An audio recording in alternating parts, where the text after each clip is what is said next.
Welcome, welcome to the 5th episode of the 19th Century American System of Political Economy podcast. Again, we have none other than the world's leading authority on the subject of the American system of political economy, Mr. Neil Martin. Drum roll, round of applause. As you've come to expect on this show, Mr. Martin has gone into the archives again, and he's bringing us what is going to be quite a pleasure for all you history buffs to dig into. Before I start and turn it over to Neil, I'm going to talk a little bit about the subject of today's podcast, John Lord Hayes, the economist you never knew about. As has been the tradition, we continue to introduce you to these leading thinkers on the American system of political economy, the leading opponents during the 19th century to the dominant political economic model, which is the British system of political economy. These are economists that you've never heard about, but whose activities, whose intellectual contributions shaped most of international relations when it relates to economic collaboration at the end of the 19th century into the early 20th century. So John Lord Hayes, just a little bit about Mr. Hayes. I should let you know that John Lord Hayes was a machine tool economist. Was born in 1812, died in 1887. John Lord Hayes wrote several pamphlets from the 1851s to the 1880s. Mr. Hayes was the chief clerk of the Patent Office, very important office, especially given the focus on domestic commerce and domestic manufacturing. He was the secretary of the National Association of Wool Manufacturers, the editor of the bulletin organ of the National Association of Wool Manufacturers. He was on the head of the Tariff Commission from 1882 to 1883. The Tariff Commission was an advisory body concerning the regulation of trade and commerce. He wrote a review of Henry Carey's Unity of Law. For those who missed last episode number 4 on Henry Carey, this will be a perfect opportunity to go revisit that episode so you understand the importance of what John Hayes does there. Judge of the Centennial Exhibition, 1876. Giles B. Stebbins did a memorial on John Lord Hayes, a tribute to the memory of John Lord Hayes by James Swank. James Swank was of the American Iron and Steel Association. He wrote a tribute. Swank stated in that tribute that Hayes' most excellent work was in his support of protectionism. Swank also stated that John Lord Hayes stands with Alexander Hamilton, Henry Carey, Stepen Colwell, and Dr. William Elder as some of the leading lights of the American system of political economy. Without further ado, I am going to turn this back over to Mr. Martin to give us a tour de force on this very important political figure of the 19th century, John Lord Hayes. Over to you, Neil. Okay, so can you go to the next slideshow, Victor? The one with the title of the pamphlet. Okay, so this pamphlet by John Lord Hayes, the third best political economist of the 19th century, He is only behind Henry Carey and Frederick List. That's saying something. John Lord Hayes, as Victor stated, was the machine tool economist. Before he wrote the pamphlet in 1879 on the American textile machinery agenda, he was writing pamphlets on trade versus commerce and why we need protectionism.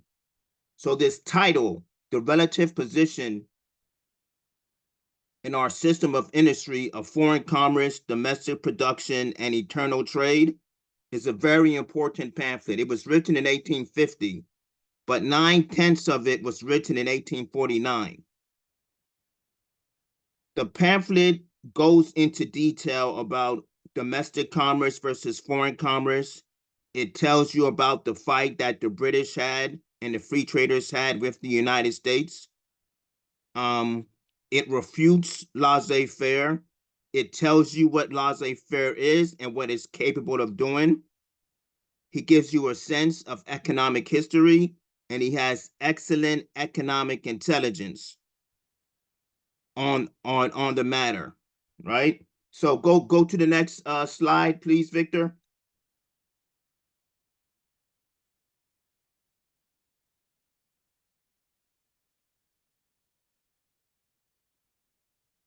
Free traders love foreign commerce.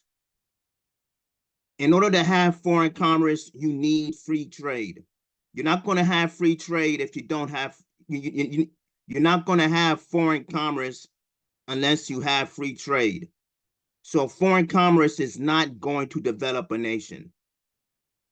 That's the main idea of the presentation. This is John Lord Hayes speaking. The men of free trade say that foreign commerce is the most important interest of the country, that it should be freed from all restraint and regulation, left to its natural channels, to the natural orbits of its various commercial bodies, and that the burdens by way of duties upon imports should be as light as possible, so that revenue required may be raised upon the largest quantity of imports and not upon the smallest, that the foreign commerce is the proper parent of industry, and that abundant production depends on the facility and freedom with which the products of one country may be carried to another, and that we should always buy out regard to other consideration wherever we can buy cheapest. So there's 3 or 4 things that I want to bring out. The first thing I want to bring out is that the free traders are saying that foreign commerce should be the natural interest of the country. So the free traders are saying we are not interested in domestic commerce. They are not interested in domestic commerce. Domestic commerce utilizes infrastructure brilliantly. Domestic commerce utilizes raw materials brilliantly. Domestic commerce uses infrastructure the best. But the free traders are saying, no, foreign trade is the most important thing for a country.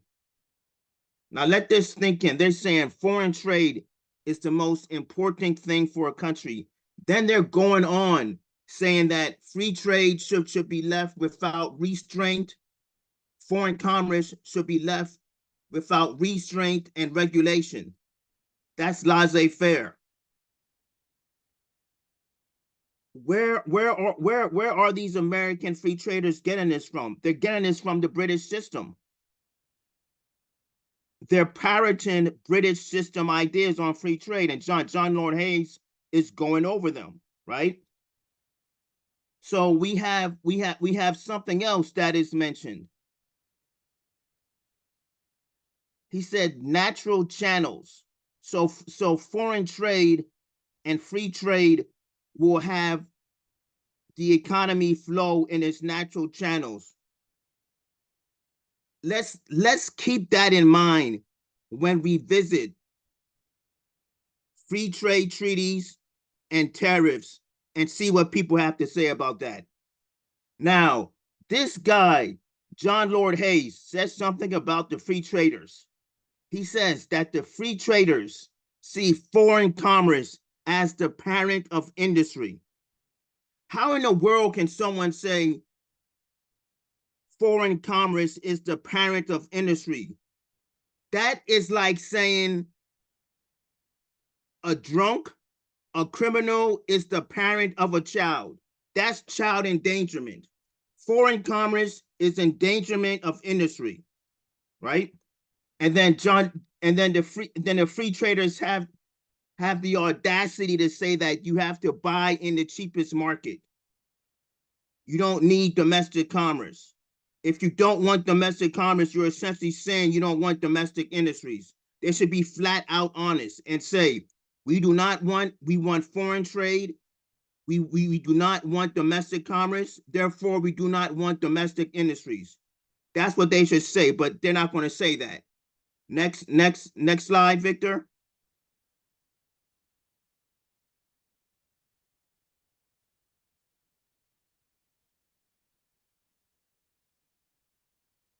Okay, this is a very important quote. Countries should produce 9/10 of what they consume. John Lord Hayes, to my knowledge, may have been the first political economist to advocate this policy or push it in a book or a pamphlet. I've seen this idea be floated around in the 1880s by political economists and by politicians, but this is an 1849 pamphlet. I have the 1850 edition, right? So here it goes. They aver that home industry must be promoted and developed until the channels of the home trade are full, and thus run over into the channels of foreign commerce. That any people who would be well clad, well fed, and well supplied with the comforts of civilized life must produce themselves 9/10 of their consumption. That is only upon the condition they can pay for liberal supplies, that the most important care of any state is the due protection and encouragement of that industry, which yields 9/10 of the products it consumes, and that the personal well-being of those laborers embracing 9/10 of the population is worthy the most serious regard of every government. All right.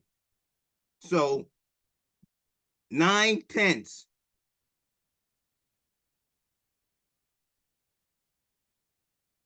The nation should produce 9/10 of what they consume. This is bread and butter domestic commerce, right? This is bread and butter, the American system of political economy. Now, this is a very important saying because the free traders are never going to say that. The free traders are never going to say that production should be 9/10 of what the population consumes. Because if you have that idea that production should be 9/10 of what the population consumes, you're saying bye-bye to buying the cheapest market. You're saying bye-bye to laissez-faire. You're saying bye-bye to David Ricardo's comparative advantage. And you're saying bye-bye to massive foreign trade. This is something that the free trade crowd cannot accept, right? So just imagine if you had a policy of you want your production must be 9/10 of your consumption. What type of legislation would you be passing? You would be passing legislation to build infrastructure. You will be passing legislation to have credit for a national bank. You'll be passing legislation to have protectionism for industries, right? That sounds like the parent of industry. Protectionism, the American system of political economy, is the true parent of industry. It is not foreign trade. Now, we've had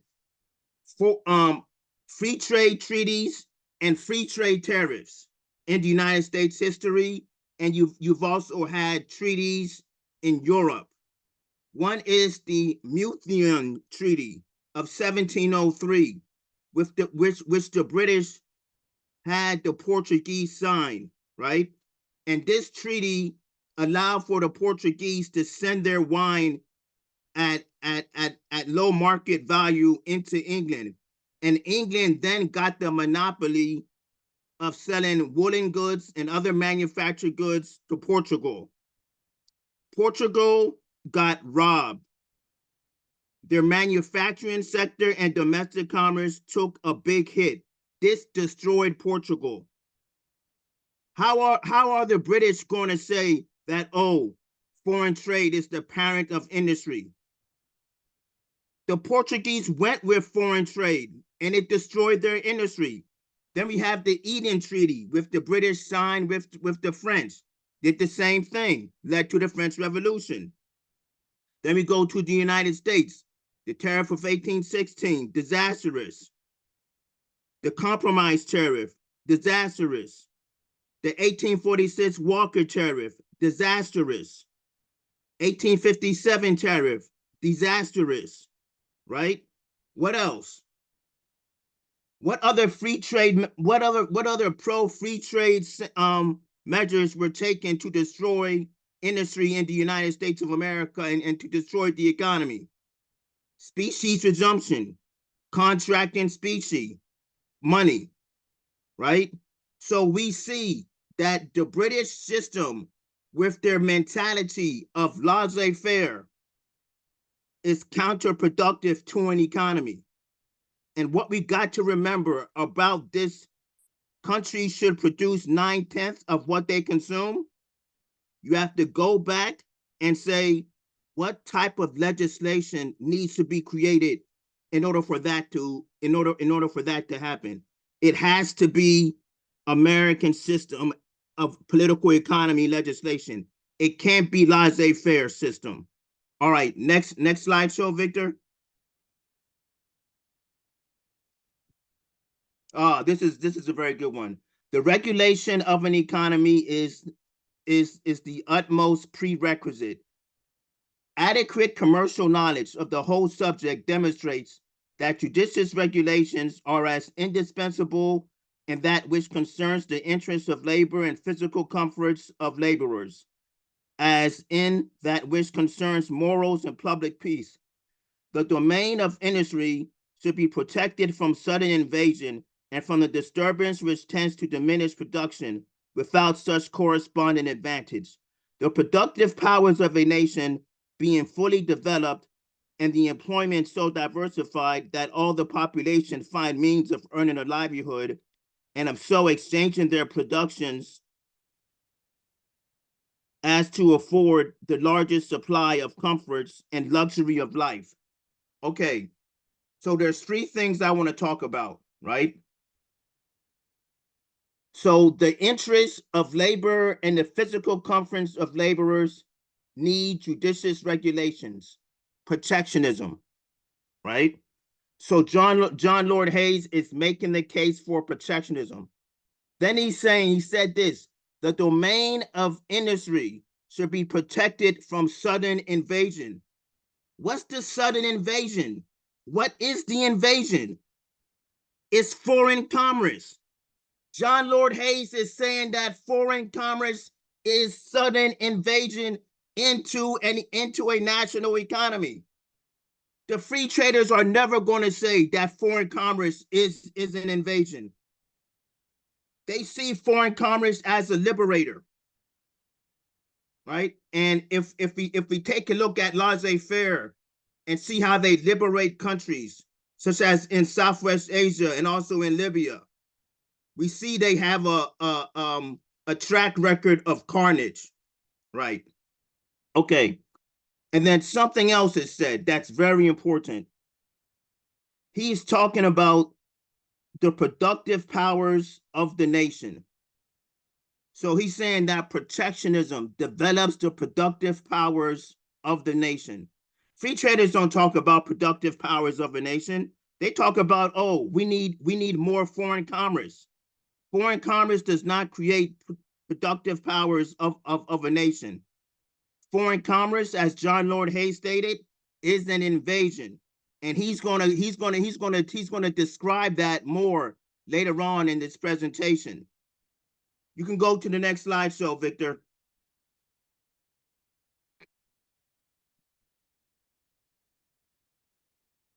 All right, laissez-faire is garbage. It is not natural law.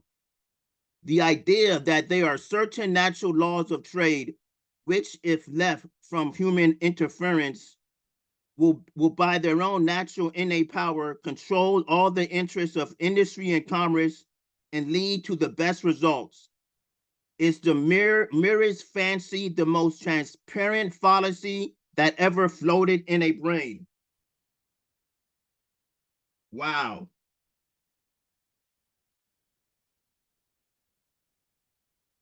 So John Lord Hayes is talking about free trade and foreign commerce. And he's saying that foreign commerce is the most transparent fallacy ever to float in a brain. Right? Now remember, the free traders say that foreign commerce is the parent of industry. Well, if they say foreign commerce is the parent of industry, protectionism must be the opposite. Protectionism must be the parent that is having child services monitor them because they are endangering industry. It's the other way around. Laissez-faire endangers national industries. Protectionism does it, right? So we see that the laissez-faire system, the laws of trade, they want to control industry and commerce. What do they want to do to commerce? They want to destroy domestic commerce. What do they want to do with national industries? They want to destroy national industries. They're saying that this is the natural course of industries and domestic commerce. They should not exist. We have a one world economy. We have foreign trade. We do not need domestic commerce. This is outright insane. And John Lord Hayes is saying that it's insane. He's calling laissez-faire the most transparent fallacy. Clear, self-evident fallacy. That's big time. And he backs it up. He backs it up. Next slide, Victor. All right. This is another one that explores the philosophy of free trade. British free trade wages war on Christianity, commerce, and civilization. This is the title of a Henry Carey pamphlet. I thought about this when I read this quote. The maxim that everything is lawful in war is adopted by a class of free traders who act as if everything was lawful in trade. Injustice and injury are perpetrated by wholesale speculation and overtrading, are stimulated and pushed to their worst results.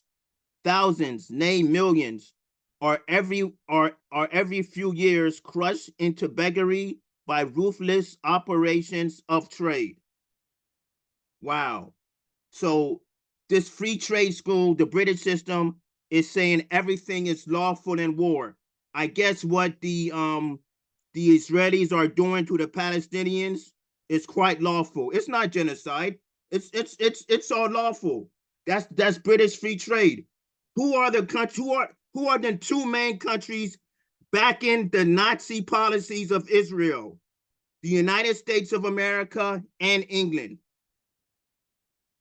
They are the most rabid countries who are Nazis and free traders. Calling them Nazis is an insult because the British system has done more genocide than any country.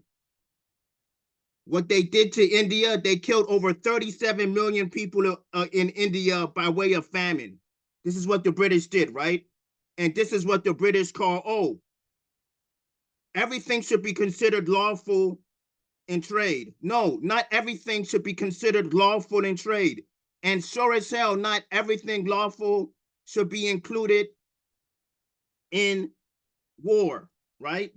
So let's just think about this, right? The maxim says that everything is lawful in war is adopted by a class of free traders.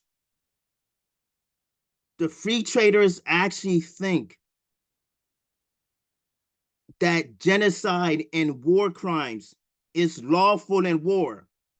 If you don't believe me, take a look at what the United States of America and England and England is doing. Look how they're defending Israel. Look how the West is defending Israel. That's their policy of free trade. Everything is lawful in trade. Everything is lawful in war. It's outright disgusting. How can anyone say that everything is lawful in war and that everything is lawful in trade? That's not the case. You need regulations in trade. The British free trade system does not want nothing to do with morality, ethics, and the development of man in regards to trade. To them, trade is not supposed to develop man. And that is insidious, sinister, diabolical, and evil, and fiendish. We can't have that. Okay, Victor, we can go to, we can take a break.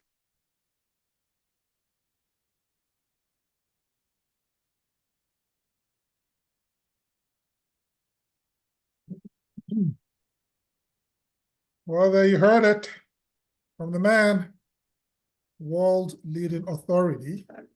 So Neil, in the short break we're taking, is there any discussion points that you think you and I can maybe point the listening audience's attention to? Well, maybe something specific production being 9/10 of consumption. Yeah, I think that's very important. And the free traders saying that foreign commerce is the parent of industry. That is so egregious. That is like saying Benjamin, the fascist Nazi Benjamin Netanyahu, is the father of Palestinians. He's not going to look after the Palestinians. He wants to kill them. And he's getting away with it. And who's making him get away with it? The United States of America. So it sounds as if both the British school and the American school recognize that a producer nation is a powerful nation, but the British on one hand say that the way to become a producer nation is to trade with other countries, and the American system says no, is to trade with people inside your country. And after 9 out of 10 of those needs have, or 9/10 of those internal needs have been met by internal production, should you even begin to consider foreign trade? Will that be now the approximation of the difference? That is correct, but there is a type of foreign trade that is needed. I'll discuss that later on. The last slide, I'll discuss that. Another thing that needs to be brought up is that judicious regulations are necessary to have domestic commerce, right? Now remember what I said. I said, what type of legislation do you need? Hold on on that. Is that part on judicious regulation? Is that a part that you're still going to cover, or did you already talk about it? I already spoke about it, Victor. Okay. Yeah. Continue. Okay. So the judicious regulations, right? You want to have production be 9/10 of the consumption of the population's consumption. You're going to have LaRouche's 4 economic laws. You're going to need to bring back Glass-Steagall. You're going to need to bring back the national bank and credit system. You're going to need to have the credit system increase the energy flux density of the economy. And you're going to have to relaunch the space program, be fully committed towards it, build new plexes and be fully committed towards nuclear power and a crash program for fusion power. That is going to increase the level of consumption of the world astronomically. It's going to increase the potential relative population density. This is what we need, right? So you have the American system economist John Lord Hayes saying that, okay, production has to be 9/10 of the consumption of a nation, right? And then you think to yourself, okay, how do we do this? The way that we do this is we follow the roadmap of the American system of political economy, which Lyndon LaRouche rewrote and made better, right? On that note, we've had a 8-minute break. I think it's time to get back to regular programming. Do you want to pick up at the slide exactly? Yeah, slide, yeah. Okay. Okay. Back to regular programming, folks. Leading authority on American system of political economy will take us on this tour de force, introducing you to the economist that you never knew, John Lord Hayes. Going to cue to the next slide. Is this what you want, Neil? Yeah. Yeah. Well, take it away. What makes or breaks home manufacturers? What makes or breaks national industry? That's what it should be titled. Among the requisites for successful manufacturing are adequate prices and a ready market for manufactured products. You need a home market which the national industry can have. It's their inalienable right. Foreign trade has no inalienable rights of national markets.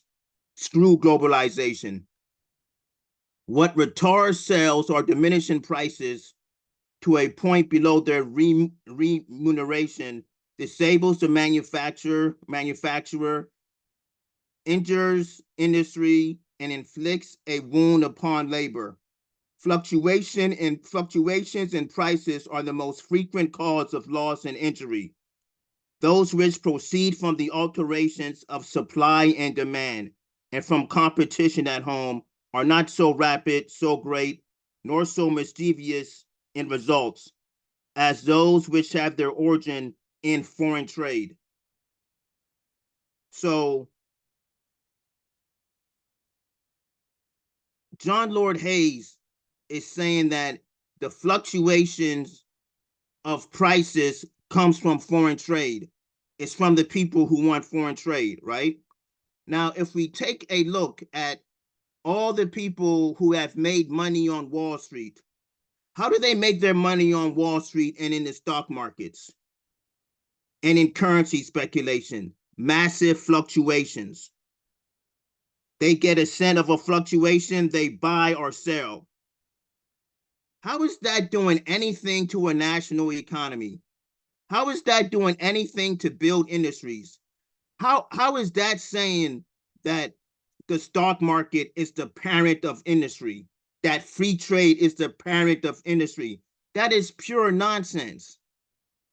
A national economy does not need fluctuations. It needs protectionism. It needs regulations, right? John Lord Hayes is saying foreign trade wreaks havoc on the national economy because it creates fluctuations. What are these fluctuations called? Oh, that's just the free market being itself. No, the free market is all about endangerment of industry. We have child endangerment. Well, we should have industrial endangerment. And who excels at industrial endangerment? The people who want fluctuations, right? The people who want fluctuations do not want to see peace with Russia. The people who want fluctuations doesn't want to see peace with China. They don't want to work with China or Russia. They don't want to join the BRICS. They don't want the United States or Europe to join the Belt and Road Initiative. They don't want an international space program. They don't want to develop man. This is the philosophy of political economy. And the philosophy of political economy, when you hear the word fluctuation, if someone likes fluctuations, they're traders, right? And traders do not want to develop man. Next slide show, Victor.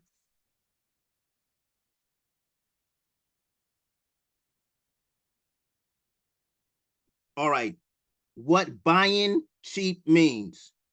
The labor of the country has been injured to an extent of between $240 million and $333 million, or to a greater than all the goods imported.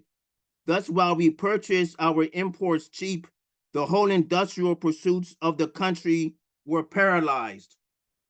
Thousands were ruined, and tens of thousands suffered anxieties, troubles, privations, and incurred labors and struggles, which none but those who have experienced them can ever know.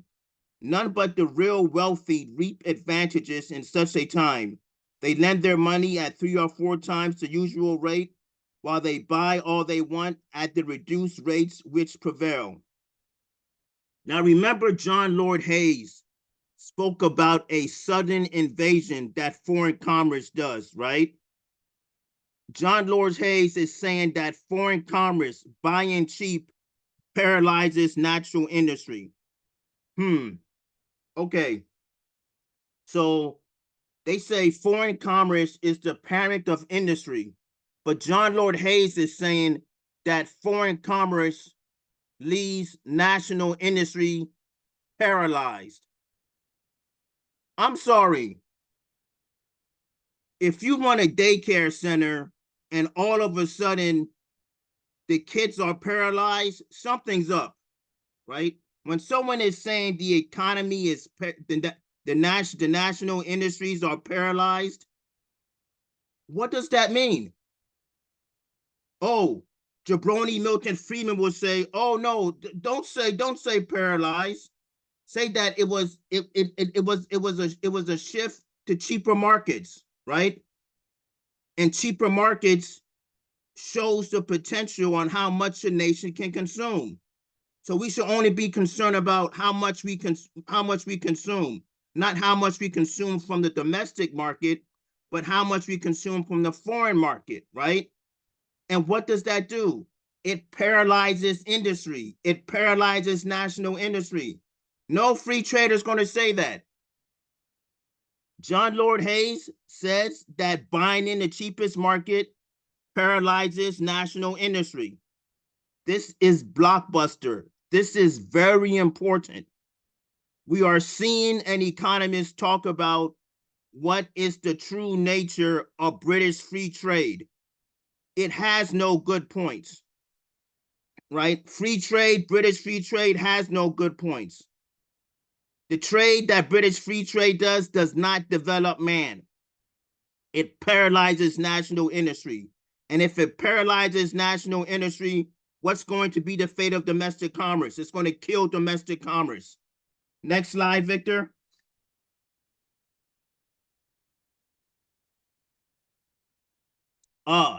This one is great, right? Britain needs to raise her base of consumption. John Lord Hayes is going to be talking about on how the British has a good portion of her population who are under consuming. And he is going to say they need to consume more, and this will increase the British domestic commerce and productive powers of labor and productive powers of the nation. But the British don't want to follow that type of policy. There are 15 millions of people in Great Britain whose average consumption does not reach $50 per annum, perhaps not $40. Whatever be the importance of the foreign commerce of that nation, it cannot be doubted that the great aim of its government should be to direct the industry of the country as to afford a better remuneration to the laborer, and thus to raise the average consumption from 40 or 50 to 60 or 70. for each of this impoverished horde of 15 millions. John Lord Hayes has just called 15 million people, working class people in England, impoverished horde. The British allow for 15 million of their population to be an impoverished horde. How is free trade developed in England? 15 million people, John Lord Hayes is calling the impoverished horde. This is ridiculous. This is egregious.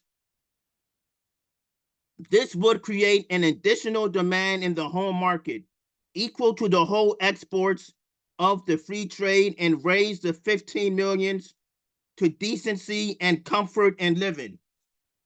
The British never want to increase the living standards of their poor. Let's just get this out of the way. They will never do it. Why am I saying this? And why am I so emphatic in saying this? There's a guy by the name of Thomas Malthus and David Ricardo, which stated in their wages fund theory, labor has no rights. They are animals. They are not going to get the price. They're not going to get wages as to improve them. That's criminal.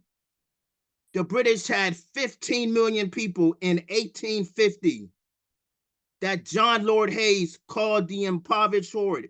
Henry Carey will call them the non-consuming army. 15 million of British people who were the non-consuming army. What does that mean? That means they have a poor base of consumption.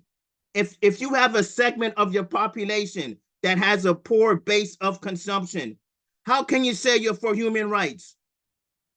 The British want to talk about them being for human rights. They should look back in their history, see how they treated their own British citizens. 15 million in 1850, John Lord Hayes called the impoverished horde. 15 million people. Impoverished hordes. This is what free trade thinks about mankind.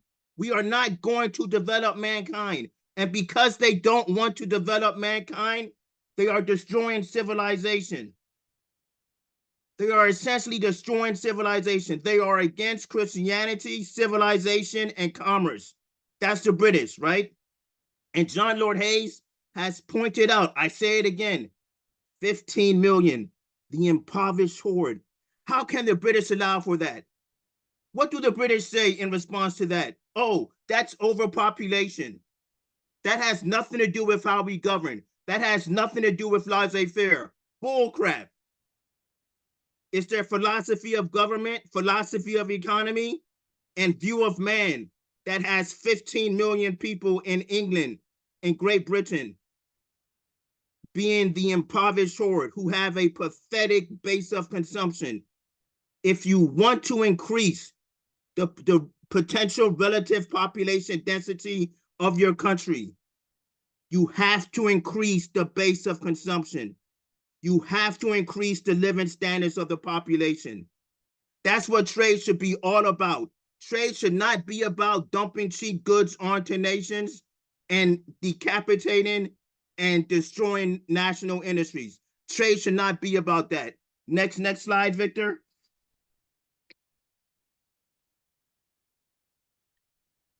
Okay, this is economic history. This is John Lord Hayes talking about city-states and what the city-states like to do, foreign trade. Here's what John Lord Hayes says.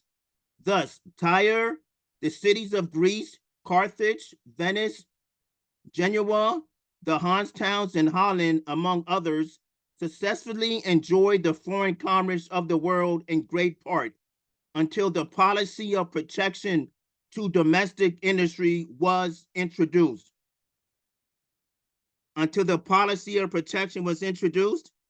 Okay, so these city-states had foreign commerce, and John Lord Hayes said foreign commerce was put on its was stopped because of a policy of protectionism. And jabronis want to talk about on how protectionism is all bad. It's bad for the markets. It's bad for laissez-faire. Yes, it's bad for laissez-faire.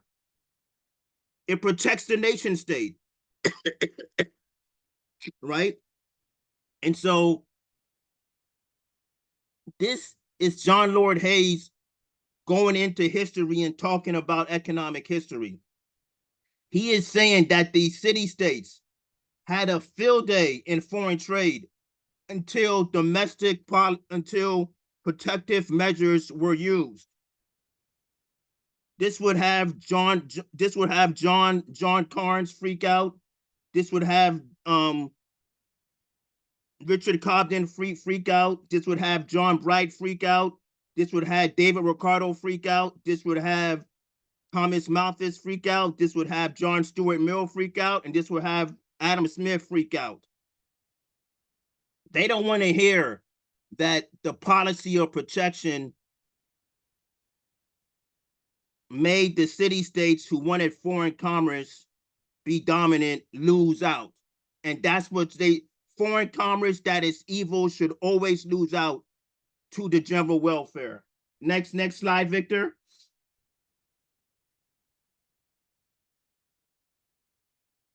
Okay, this one says economic warfare worse than conventional warfare.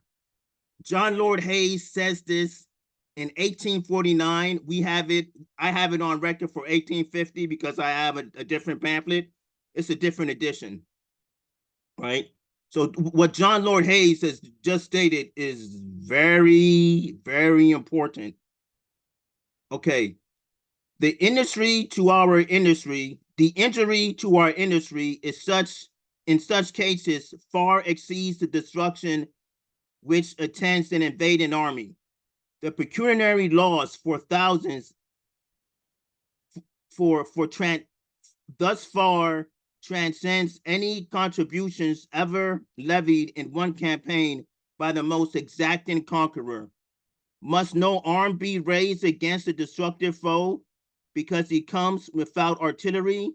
Shall millions of our population stand stupidly aghast at the injury which a few hundred men bring upon them and make no effort for self-preservation? Wow.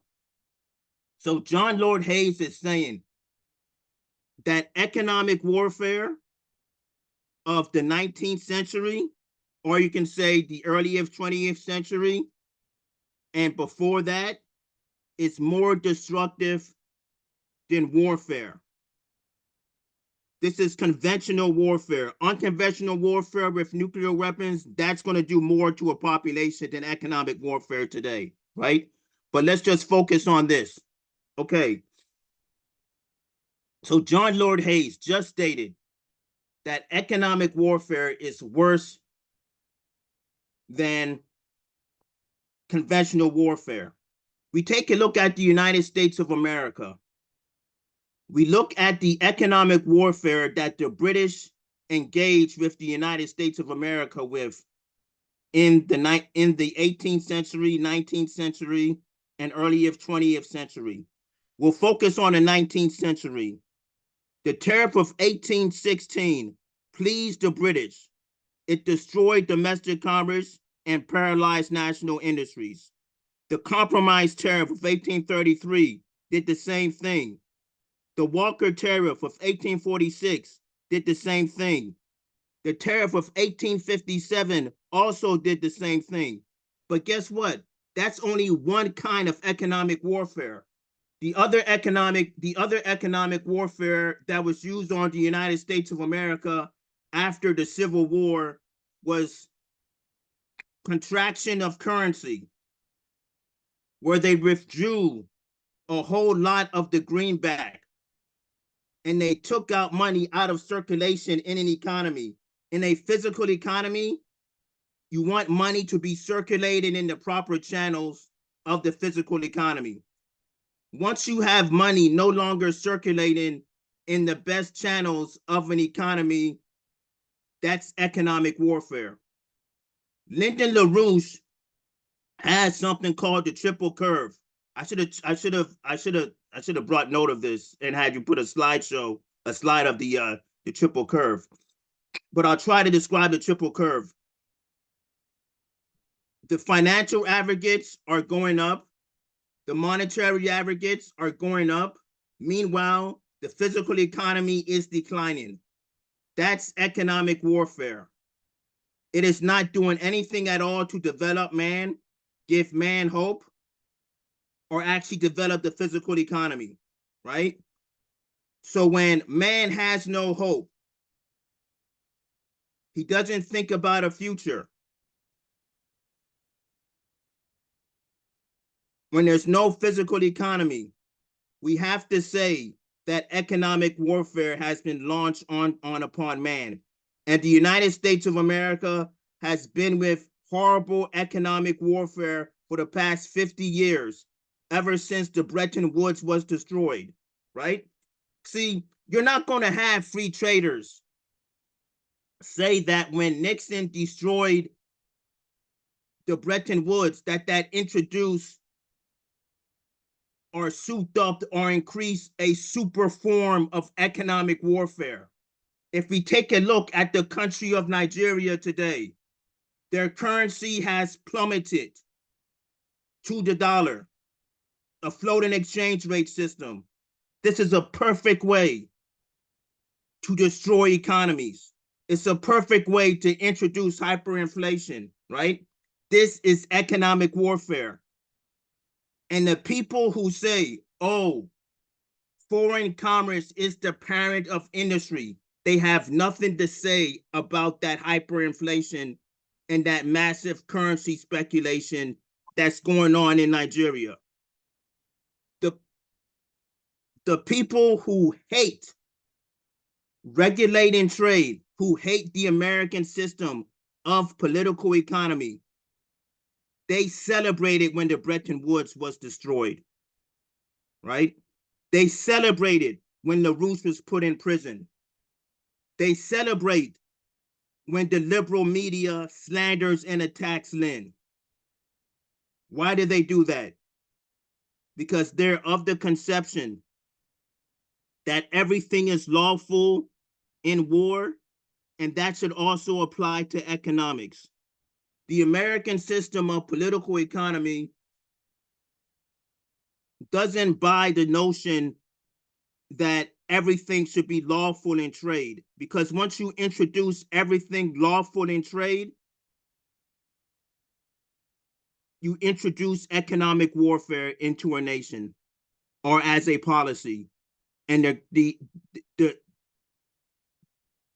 current situation for the past 50 years has been more economic warfare that has never been seen before. Economic warfare can also be considered as sanctions, just as what the United States of America and Europe are doing on to Syria, right?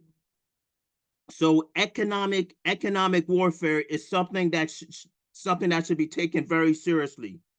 And John Lord Hayes speaks about economic warfare in this wonderful pamphlet. This right here, this whole presentation proves that John Lord Hayes is the number 3 political economist of the 19th century. And I'm done.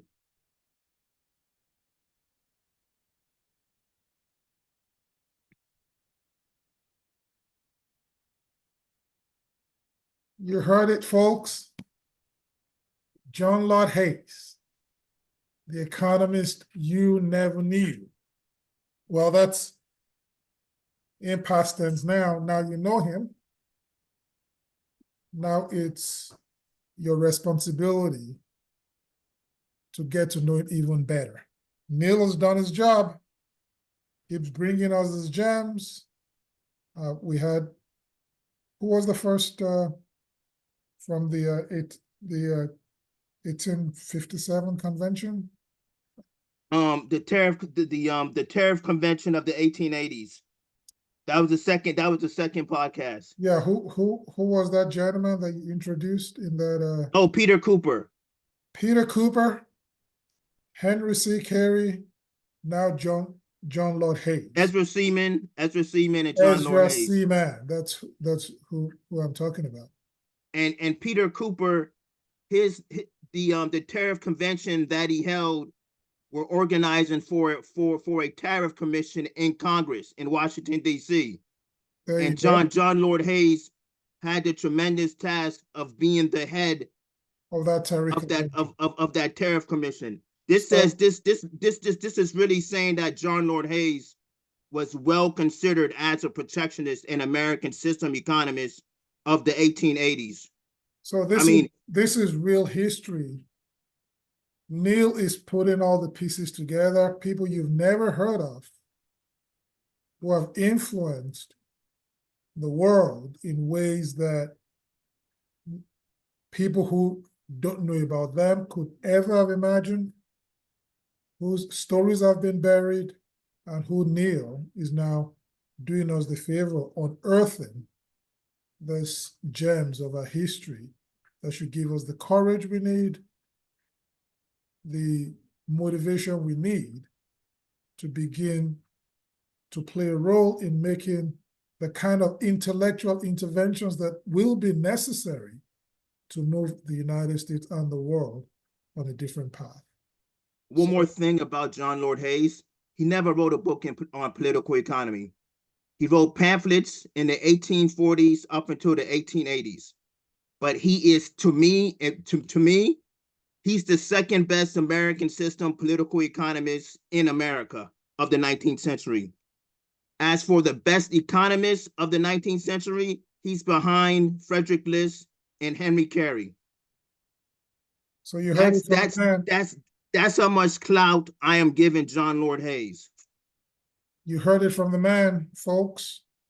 So you will have to join us next episode, next month, episode 6 of the 19th Century American System of Political Economy podcast, ably facilitated and guided by the world leading authority on the subject. So thank you for joining us. Thank you for listening, and we look forward to talking to you again about a month from now.